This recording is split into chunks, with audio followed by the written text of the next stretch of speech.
เป็นหยังชิชิดะจึงสอนเด็กตั้งแต่ยังน้อยๆเด็กจะฮู้เรื่องหยังอยู่หวานี่เป็นคำถามที่ครูโยชน์ได้พบอยู่เรื่อยๆและมื้อนี้ครูโยชน์อยากจะเว้าเพียง2จุดสั้นๆเพื่อให้ผู้ปกครองเข้าใจหลักสูตรชิชิดะหลายขึ้นกว่าเก่า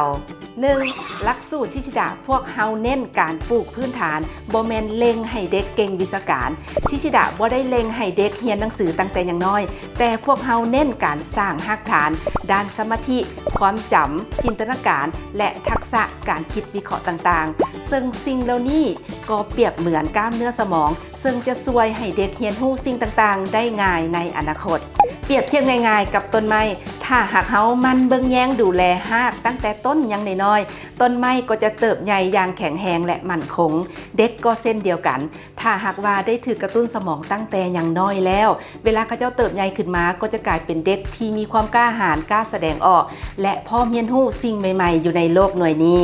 2. พวกเขาขอเน้นเติมอีกว่าการศึกษาแบบชิชิดะแม่นให้ความสำคัญกับความสุขและความสัมพันธ์ในครอบครัวซึ่งบ่แม่นการกดดันเด็กน้อยความสัมพันธ์ครอบครัวหมายความว่าแนวใด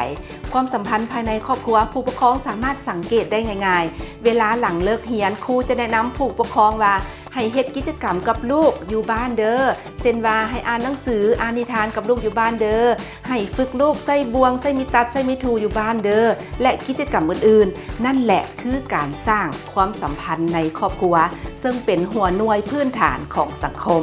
พวกเฮาเชื่อว่าพ่อแม่ผู้ปกครองที่พาลูกหลานมาเรียนตั้งแต่ยังน้อยทานกำลังช่วยดึงเอาศักยภาพที่เสื่องซ่อนอยู่ในโตลูกของทานออกมาใช้ได้อย่างเต็มที่และสิ่งที่สำคัญลูกจะได้เรียนรู้ผ่านกิจกรรมต่างๆด้วยความม่วนซื่นและด้วยพลังความหักจากพ่อแม่เป้าหมายหลักของชิชิดะก็คือการเลี้ยงดูเด็กให้มีจิตใจที่งดงามและหักในการเรียนรู้